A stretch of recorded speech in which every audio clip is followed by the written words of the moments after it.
Olá, crianças, tudo bom com vocês?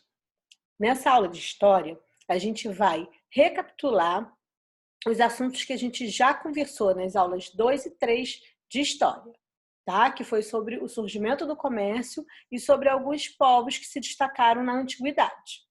Só que dessa vez a gente vai fazer as atividades do livro, tá? Nas aulas anteriores a gente conversou sobre o assunto e a gente fez atividade no caderno.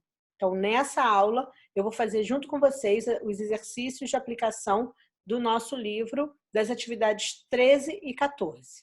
Combinado? Então, peguem o livro, lápis, borracha e acompanhem.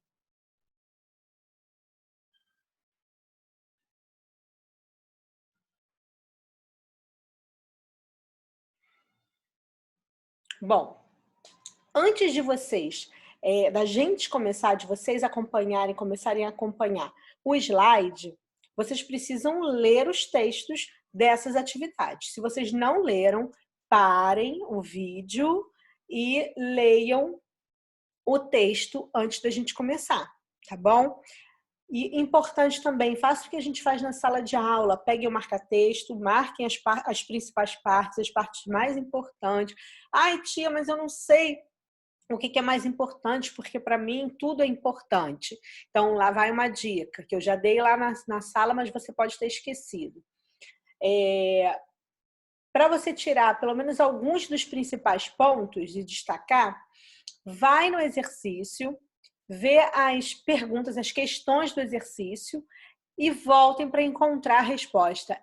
Essas respostas são pontos principais, senão não estariam no exercício. Por exemplo, se tem lá no exercício uma questão, o que é comércio? Você vai lá no texto, procura a frase ou o parágrafo que está explicando o que é comércio, especificamente a frase, melhor ainda a frase. Achou aquela frase que está dizendo o que é comércio? Grifa aquela frase, marca aquela frase com marca-texto, porque aquele ponto é um ponto principal e importante de você aprender. Tá bom?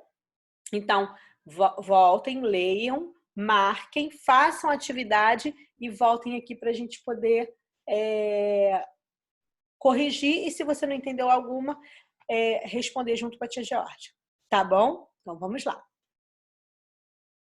Então, primeira questão pede para você conversar com com seu professor e com colegas sobre os objetos que a gente usa no dia a dia e que a gente obtém pelo meio dos estabelecimentos comerciais, pelo comércio, comprando. Então, a gente não está em sala. Então, conversa, chama a mamãe, chama o papai, chama as pessoas da sua casa e conversa com eles sobre isso. Sobre o que a gente obtém no dia a dia que a gente precisa comprar. Quantas são as coisas, né, os produtos? Praticamente tudo. Se não tudo, a gente tem que comprar. Tá? Por quê? Porque hoje em dia, ainda mais no ambiente que a gente mora, que é na área urbana, e a gente já falou isso em geografia, difícil a gente encontrar espaços para plantação. Né? As pessoas não têm espaço em casa para plantar, nem solo, um solo apto, né, fértil para plantação. Dificilmente a gente encontra. Às vezes a gente encontra em casa que tem quintal, mas que cada vez está mais escasso. As casas estão diminuindo mais, os quintais estão também diminuindo, enfim. Então, isso é mais característica de quem mora no campo, tá? E a segunda pergunta é basicamente isso, olha. Com base no que você estudou, responda. Por que é comum muitas pessoas realizarem compras no seu dia a dia? Porque nós não produzimos aquilo que a gente precisa, que a gente utiliza no nosso dia a dia.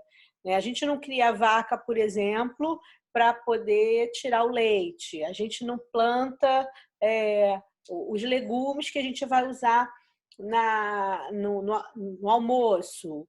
Ou a gente não cria, por exemplo, os animais que a gente vai utilizar a carne para alimentação. Então, a gente precisa da maioria dos produtos prontos que existem já nos mercados. Tá bom? A Georgia botou essa resposta aí, mas vocês podem escrever com as palavras de vocês, do jeitinho de vocês, contanto que a resposta seja essa, tá? Nesse sentido. Número 3. O nome atual do país onde os fenícios viveram é... Nós estamos, gente, você já não falou, mas nós estamos aí, ó, na página 186, que é onde começam os exercícios de aplicação, tá bom? Então, número 3, o nome atual do país onde os fenícios viveram. Quem assistiu às aulas anteriores vai lembrar, tá? Qual o nome desse país agora, atualmente?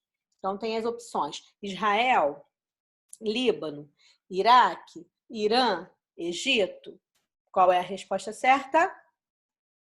Letra C, ou letra B, desculpa, Líbano. Isso aí, é o Líbano.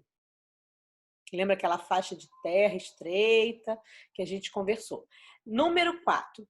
Quando o alimento é produzido em quantidade maior do que a necessidade do grupo produtor, dizemos que a produção foi... Isso aí está no texto, a gente não falou no vídeo, tá? Então, vamos falar um pouquinho aqui.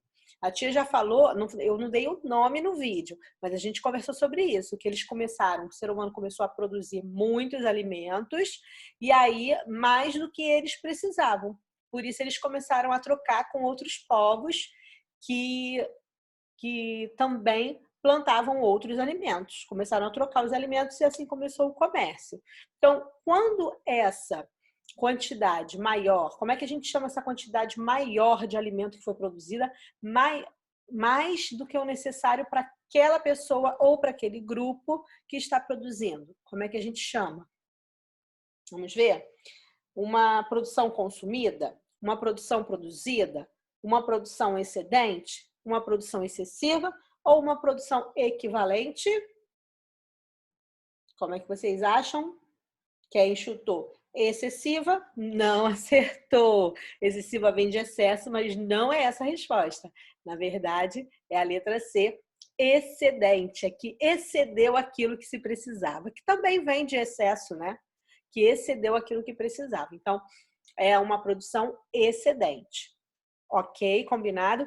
E a última questão, essa questão número 5, é da página 187. É a última questão do nosso exercício de aplicação. Essa questão a gente já conversou um pouquinho. Né? Acabei de falar agora na questão anterior também. Qual é a relação entre o desenvolvimento da agricultura e o desenvolvimento do comércio? Né? Vamos relembrar? Quando o ser humano ele começou a dominar a prática da agricultura, ele deixou de ser nômade e passou a ser sedentário. Passou a se estabelecer num local só, a morar, a viver naquele local e a plantar o seu próprio alimento. Com o tempo, aquela produção de alimento foi aumentando e se tornando excedente, uma produção excedente. Então, eles começaram a trocar com outros grupos que plantavam outras coisas. E daí se deu a troca comerciária, tá bom? A tia Georgia botou essa resposta, mas vocês podem responder com as palavras de vocês, ok? Explicar do jeito de vocês, tá bom? E agora, os exercícios propostos, eu vou deixar para vocês fazerem depois, né? Sozinhos, e depois vocês confiram pelos gabaritos, tá? Exercícios propostos, 187 e 188. 2 páginas, facinho, exercício simples, com certeza vocês vão tirar de letra. E não esqueçam de grifar, ler o texto e grifar as partes mais importantes. Na próxima aula, a gente vai começar com um assunto novo, que é como surgiram as feiras, que a gente já falou um pouquinho lá na primeira aula, mas agora a gente vai aprofundar. Tá bom? Um beijo e até a próxima aula de História. Tchau!